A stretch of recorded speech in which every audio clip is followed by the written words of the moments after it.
Hey everybody, this is Ryan Mallory with SharePlanner.com's Swing Trade in the Stock Market, and today we're going to talk about my trading journey. It's probably been a few hundred episodes since I've touched on this. We're on episode 468, getting close to that 500 episode here.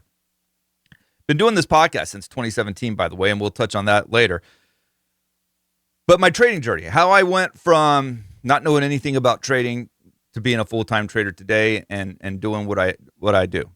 A member of the trading block. We'll call him Butkus because I always give people a funny redneck name sometimes, or just a good Florida name. This one actually is a Philly name off of the dog in Rocky 1. Rocky named his dog Butkus. I always thought that was a cool name. And I'm like, I don't know if I've ever used the name Butkus, but here we are. We're going to call this guy Butkus. Butkus writes, Ryan, I've heard your podcasts, but not sure I've ever heard or read a full narrative about your trading journey into trading. I'm curious about it. I think it would be great to hear about your beginnings, the mistakes that you made, your reasons to get into trading, the changes that you made to improve yourself as a trader, and how you became a full-time trader and the challenges on becoming a full-time trader. So lots to unpack there. I'll start off by saying my mom was raised by her great-grandmother. Her mother or my grandmother died when she was 2 years old, so I've never met my grandmother before. And there was this lady next door that took compassion on my mom because she didn't have a mom in her life, so she became that mom for my mother. And her name was Grandma Adams. Grandma Adams took her to New York, took her to all sorts of vacations that she would never have been able to have had, otherwise. My mom grew up very poor. And this woman, gave her Christmases when there was no presents under the tree. Just a fantastic human being. And when I was born, I got to get to know her as well because she stayed in her family all of her life. She used to come up all the time from Miami to visit the family. And she always bring like Cuban sandwiches. Man, those things are amazing down in Miami too if you've never had one. Cuban sandwiches, donuts, all sorts of goodies. So we love Grandma Adams. But she died when I was 11 years old. And so in 1991, she passed away, and she left every one of my people in my family, my siblings. She left my two brothers, myself, and my sister $5,000 each. 1991, that's a good chunk of money right there. I mean, it's nothing that you're going to retire on, but in terms of starter money, that's fantastic. Now, it was for college. But at 11 years old, I've still got about 7 years before I step foot on a college campus. My brother and my sister, they were already in college because I'm the youngest of four. So my brother and sister, they go off to college. They use it towards their tuition. I have another brother. He's since has passed on about 25 years ago. He was, I don't know what the heck. He was probably like 16 at the time. So he put the money, I think, in some stocks as well. I think probably the same stocks as me, but he didn't really take an interest in it. The point is that my dad put the money into a couple of mutual funds for me, $5,000, $2,500 in each, just to hold me over until college. I said, Dad, what is that money doing? And so he started explaining to me the stock market. And this was in 1991. I think one of them was a Putnam Mutual Fund, and the other one, I can't remember what the other one was called. But these stocks, I probably got in at the best possible time, not knowing that we're on this, the beginning of one of the greatest economic booms from a stock market standpoint with the dot-com bubble that I benefited from over the next 10 years. And so I got into these two positions, and I remember telling my dad, I was like, Dad, I'd like to know all about this stuff. So he explains to me, showed me how, because back in the day, we opened up the newspaper and we would go to the business section and look up our stock symbols or the mutual funds that we were trading, and we'd be able to find out what it did the previous day. It was none of this like electronic trading or charting or whatever. You had to call your broker, and they were, given the whole hand signals down on the floor of Wall Street. So that's how I started. $5,000, and at probably one of the best possible times that I could get started. So that's where, there's a blessing there that I know that at 11 years old, it's like, you know what, my economic analysis tells me that we're about to get into some crazy trading here. The market's just going to go through the roof for the next 10 years. No, I didn't even know hardly what a share was. That had to be explained to me. So going forward, I remember my teacher used to bring in the newspapers each day, and everybody be fighting for the sports or for the comics section. I was going for the business section. Nobody fought me for that. I always had full access to that. And that's where I was learning how to chart. I wanted to keep track of how my prices were doing. So I started charting without even realizing I was charting. I would actually write down the share price every day, and I would just connect the dots. I'd put a dot, share price, and then put another dot the next day, and I connect the lines. And without even realizing it, I was starting to read price and being able to get a feel for price movement. So reading the tape. Didn't even know it at the time what I was doing and how that would actually shape me and influence me down the road. But that's what I was doing. I wanted to keep track. I wanted to keep a log, like a diary, like a journal. And so as this continued to progress all the way through high school, I'm looking at these newspapers each and every day. And not knowing that, when I'm getting towards the end of my high school career, we're getting towards the end of the dot-com bubble as well, things were about to blow up. The whole market was about to go into a 3-year pullback where you were going to see stocks like Microsoft pull back more than 80%, or the NASDAQ drop more than 80%. But during that time, to give you a little bit of perspective of what it was like to be getting into the stock market in 1991, the Qs were trading at $6 per share. At the peak at 2000, it was hitting like $121. So my money, my investment went from $5,000 all the way up to $50,000. Now, that's a lot of money for a kid coming right out of high school to have that in his pocket. The cool thing about it is that going into college, it funded my first computer, which was sweet. It was a Gateway computer. I don't even know if they make Gateways anymore, possibly, but back in the day, Gateways were really, really nice computers. I think it had like 500 megabytes. No, I don't even think it, maybe, yeah, it might have had, no, I think it had like 200 megabytes on it. So it wasn't that much. But to me, man, that computer was amazing. And I used it all throughout my college years. It was wonderful. I also had my 88 Oldsmobile transmission fall apart on me one day coming home from college. So I was able to take like $1,500 out and get my 88 Oldsmobile. I loved that car. Get that one fixed. So between a computer, which I think probably cost somewhere around $1,500 or $2,000, and a transmission that was like $1,500, I was able to get some money out of it before the dot-com bubble blew up. And then when it did blow up, we had the value of that account went from like 50,000 down to 15.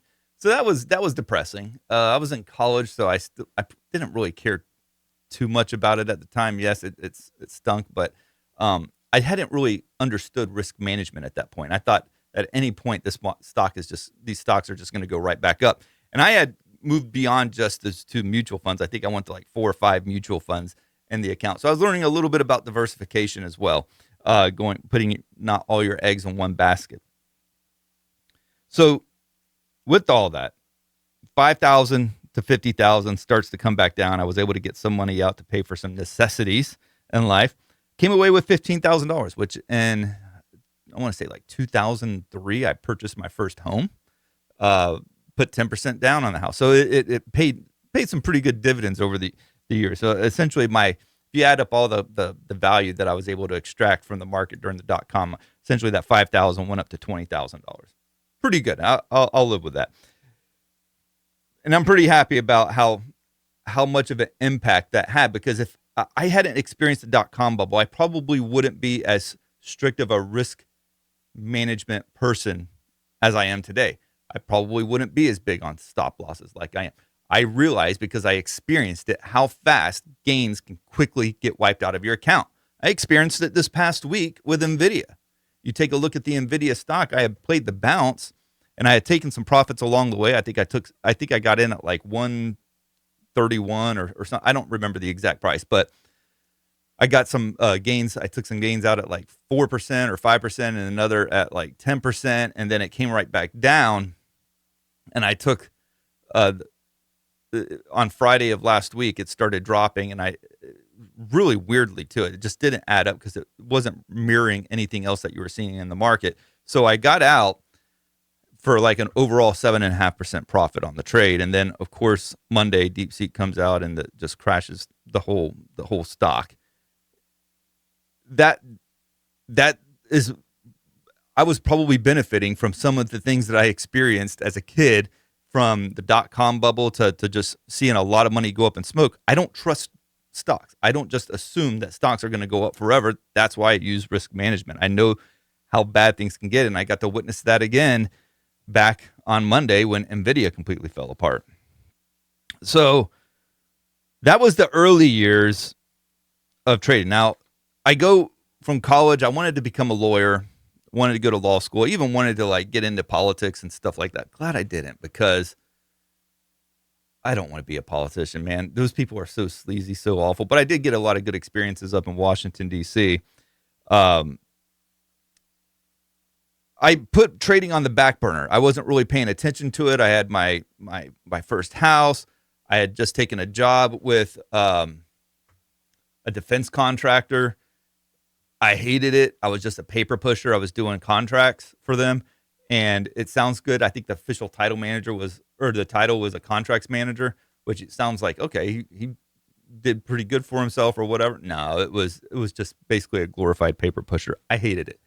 Honestly, the procurement process, the supply chain stuff, I learned a lot from it, but I hate it. I absolutely despise it. And I don't like working in the defense industry either. That was an eye-opener as well. So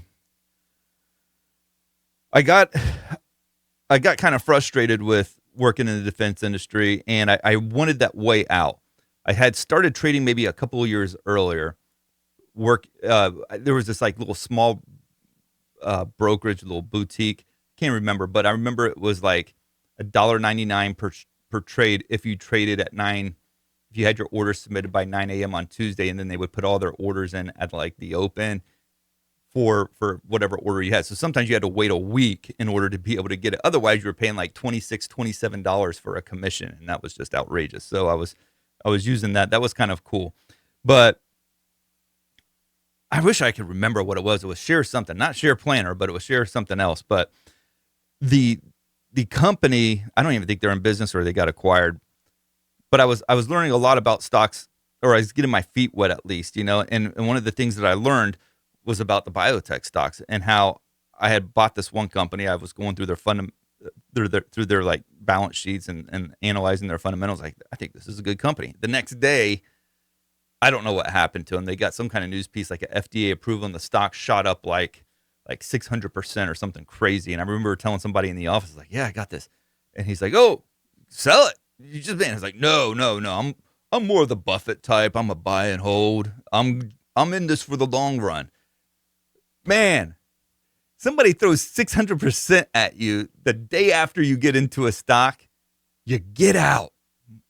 But not me. I was the buy and hold. I was a sophisticated investor. And as a result, that stock price came all the way back down. I think I took a $200 loss on that investment. So that was one of the turning points. I was like, okay, maybe there's a better way to extract profits out of this market and to be able to ride momentum waves. And so that's where swing trading started to become more relevant to me. I remember buying some Walmart and Home Depot, and back in those days, Walmart and Home Depot were not like what you see now. They were very boring stocks, and they just weren't moving. Like, I would wake up and maybe it moved a fraction of a penny the previous day. So again, it started getting me to where I wanted something that gave me some movement, some action, and I wanted to be a little bit more involved in the markets. I didn't want to day trade. Didn't want to be a long-term investor, and that's where I found the swing trading. And so I dedicated myself to swing trading. I was reading every book that I could find on the topic, really getting into technicals, charting, candlesticks. There's a lot of good books, but stay away from the things that are promising you riches in the stock market, or things that are saying, hey, these patterns here will, or this trading system will make you, I think back in the day, there was like red light, green light systems. It's like green light, you buy. If it's red light, you sell. And people were all over those things.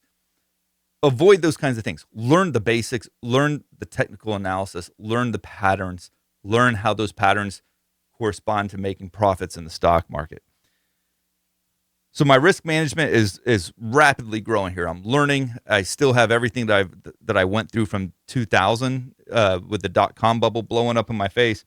And then I started a blog. I started shareplanner.com back in 2006. Started off as a blog. I was just writing And a lot of people found the blog. In fact, honestly, some of the names that I've seen come out since then, like you see some really cool websites like Wall Street Bets. I think that's a pretty cool sounding name.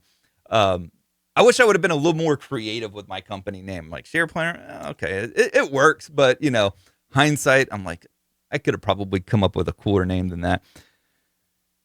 Whatever. It's I've used it for too long to change it now. So I start Share Planner as a blog. It starts to gain some traction. I quit my job at the defense contractor. I got to a point to where I couldn't do both. I was taking extended lunch breaks, using vacation time, trying to get blog posts out. I ran out of vacation time. It was just bad. So I eventually had to quit my job, and thankfully so. And that's Share Planner really. So Share Planner is probably one of the longest lasting financial blogs out there. I mean, how many other ones have been out there since 2006? I know you can say like Seeking Alpha and others like that, but just in general, I would say 99.9% of them have gone by the wayside.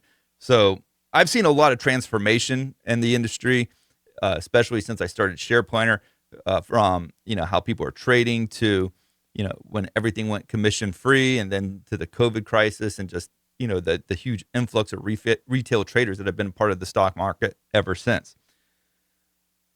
One of the things that I have learned as a full-time trader, one, of course, being, risk management's the absolute most important thing. I've learned to live by three things. One, plan out your trade.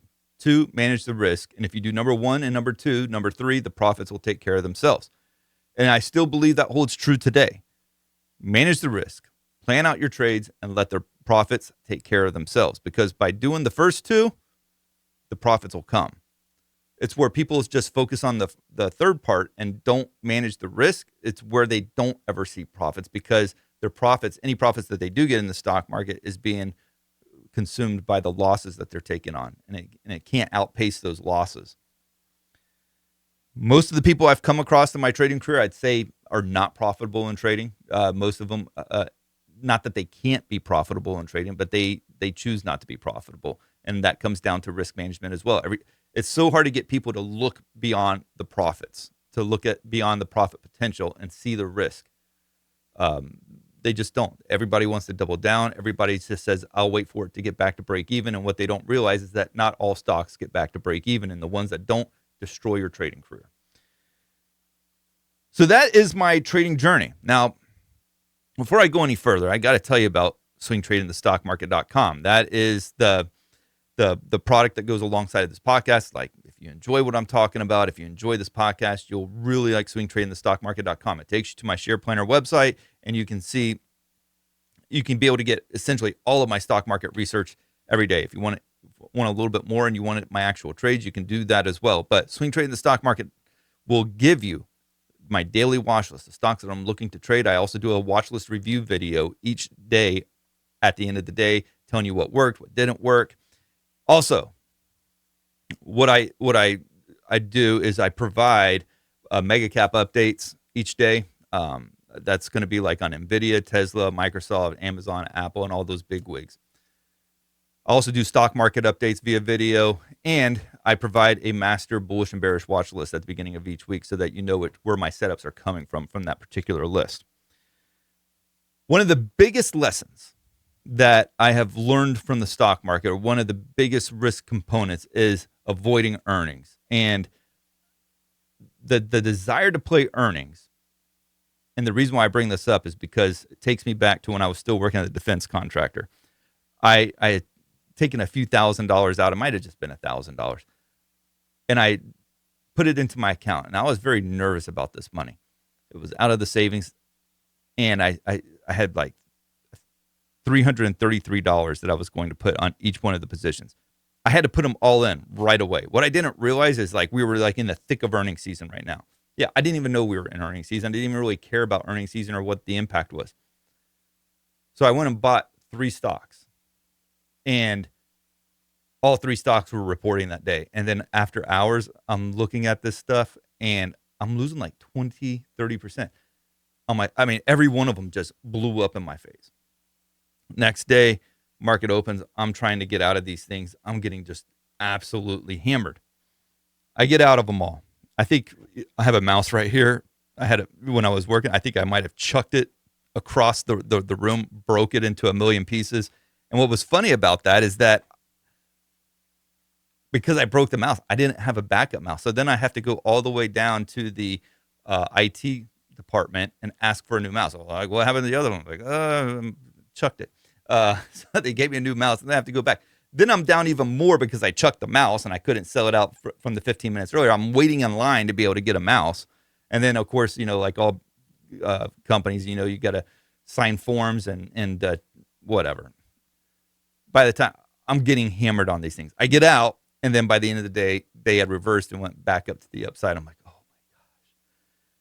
So that was one of the big rules that I learned. That was one of the huge lessons. Don't trade earnings. And even still today, because I think the line between trading and gambling has really gotten blurry. I think because we see like DraftKings and we see stock trades as almost being the same thing, where we don't really see a difference between buying Apple and hoping Aaron Rodgers throws a touchdown pass so that you can get paid. I think we see that as the same thing. So I think we go into earnings now and we completely blow it off, especially the people who aren't being serious about their trading. They don't consider the risk. And then when they get into the trade, earnings goes against them and they lose, 20% or 15%. We can't be making our trading like we do like sports betting or going to the casino. That is how you absolutely ruin yourself. You'll never be successful as a trader. Now, I do think that there is a lot of things that you can learn from people who are skillful at playing poker, like Texas Hold'em, the people who are really good and make careers out of them. There's a lot of parallels there. And that's one of the things I think I'm going to do this year is read more about poker playing and some of the strategies that they use and see if there's anything that it can actually apply to trading as a whole. So in any case, that is my trading journey. There was a lot to it. There's a lot of blessings along the way. I don't doubt the fact that that the Lord had me directed into this area, and this was what my full-time career was going to be, and blessing me with SharePointer, and because swing trading can be boring at times, and I'm really thankful that I do have SharePointer to kind of let the days speed up a little bit there, so I'm not completely bored waiting for sometimes the trades that you're waiting to trigger, and then they no one ever trigger, and you're like, oh man, what did I do today? Gives me a little bit of additional purpose. And I always encourage people in their trading to come up with side hustles, because trading doesn't have to be just, the only thing that you do. You can come up with, I think if I wasn't doing SharePointer, I would probably be doing carpentry. I think I'd be making tables or something. I have like a little workshop or something that I could do that with. I've been watching these different videos on YouTube. It's like, woodwork is mesmerizing. Just watching these people work. It's like, I think that's what I would be doing if I wasn't doing SharePointer. Any case, if you enjoyed this podcast episode, I would encourage you to like and subscribe if you're listening to me on YouTube. And if you're listening to me on Spotify or Apple or whatever podcast platform you're listening to me on, make sure to leave me a 5-star review. Those do help me out a lot. Make sure to check out swingtradingthestockmarket.com. And if you want a podcast episode done on you or on your question, shoot me your email, shoot me your question. I'm the only person that'll read it, but let me know what's driving you crazy about your trading right now. What are you struggling with the most? And I'll make a podcast episode out of it. Thank you guys, and God bless.